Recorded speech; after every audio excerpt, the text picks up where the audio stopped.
जिस माँ को बोझ समझकर किनारे किया गया, उसी के बिना उनका पूरा आशियाना भर-भरा कर गिर पड़ा। शहर के पॉश इलाके में बने आशियाना विला की पहचान उसकी हरी भरी बालकनी थी। सुधा जी ने अपने पति के गुजरने के बाद सिलाई कढ़ाई करके न सिर्फ इस घर को बचाया था, बल्कि अपने बेटे समीर को इंजीनियरिंग भी करवाई थी। बेटे की शादी के बाद सुधा जी को लगा कि अब घर की खुशियां दोगुनी हो जाएंगी। बहू नताशा पढ़ी लिखी, आधुनिक सोच वाली और सलीकेदार थी।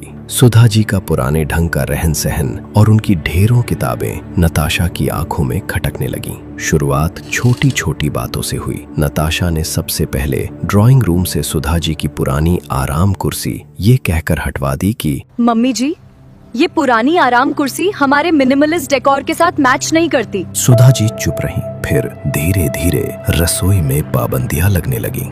सुधा जी अगर सुबह अदरक वाली चाय बनाती तो नताशा चिढ़ जाती। पूरे घर में मसालों की महक फैल जाती है, प्लीज आप इलेक्ट्रिक केतली यूज किया करें। समीर, जो अपनी माँ के हाथ के खाने का दीवाना था, अब नताशा की डाइट चार्ट के आगे सिर झुका चुका था। वो माँ के पास बैठने से कतराने लगा, क्योंकि उसे डर था कि कहीं नताशा को बुरा न लग जाए। घर अब घर नहीं, एक शोरूम बन गया था, जहां सुधा जी को किसी अनचाही पुरानी मूर्ति की तरह एक कोने में पड़े रहने की हिदायत थी। न तो वे जोर से हंस सकती थीं, न ही अपनी सहेलियों को बुला सकती थीं। हद तब हो गई जब नताशा ने अपनी किटी पार्टी में मेहमानों के सामने सुधा जी का परिचय ये कहकर करवाया, ये समीर की दूर की रिश्तेदार हैं, हमारे साथ ही रहती हैं। सुधा जी के अंदर कुछ टूट गया। लेकिन असली प्रहार उस रात हुआ जब डिनर टेबल पर नताशा ने बड़े प्यार से कहा, मम्मी जी, हम घर को रेनोवेट करवा रहे हैं, तब तक आप नैनीताल के उस सीनियर सिटीजन केयर होम में क्यों नहीं शिफ्ट हो जाती?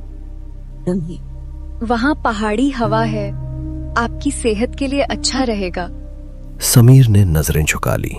उसकी चुप्पी ने सुधा जी को बता दिया कि ये नताशा का सुझाव नहीं, दोनों का फैसला था। सुधा जी ने न तो बहस की न ही रोई। उन्होंने सिर्फ इतना कहा, जड़ों को अगर गमला छोटा लगने लगे तो उन्हें काटते नहीं, बल्कि दूसरी मिट्टी में लगा देते हैं।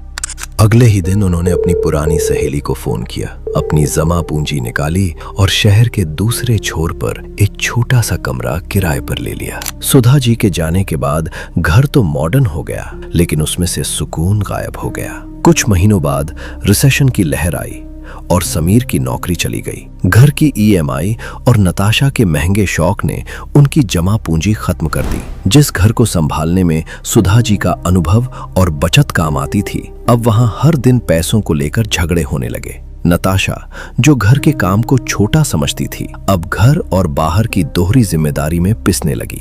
थक हार कर समीर और नताशा ने सुधा जी को वापस लाने का फैसला किया। उन्हें लगा कि माँ तो माँ होती हैं, मनाते ही मान जाएंगी और फिर से सब संभाल लेंगी। जब वे सुधा जी के नए फ्लैट पर पहुंचे तो हैरान रह गए। वहां की बालकनी फूलों से महक रही थी। सुधा जी मोहल्ले के बच्चों को ट्यूशन पढ़ा रही थी और बेहद खुश लग रही थी। उनके चेहरे पर वो चमक थी जो पिछले कई सालों से गायब थी। समीर ने रोते हुए कहा, माँ, घर चलिए, हमसे गलती हो गई, आपके बिना हम सब बिखर गए हैं। बेटा, जब मैं तुम्हारे घर में थी तो मुझे लगा था कि मैं बोझ हूँ, मगर यहाँ आकर मुझे एहसास हुआ कि मैं भी इंसान हूँ। यहाँ मैंने अपनी खुशियाँ, अपनी आजादी और अपना सम्मान फिर से पाया है। मैं तुम दोनों से प्यार करती हूँ, लेकिन अब उस पिंजरे में वापस नहीं जा सकती, चाहे वो सोने का ही क्यों न हो। समीर और नताशा खाली हाथ लौट आए, ये कड़वा सच लेकर कि वक्त और माँ का सम्मान एक बार हाथ से निकल जाए तो दोबारा नहीं मिलता।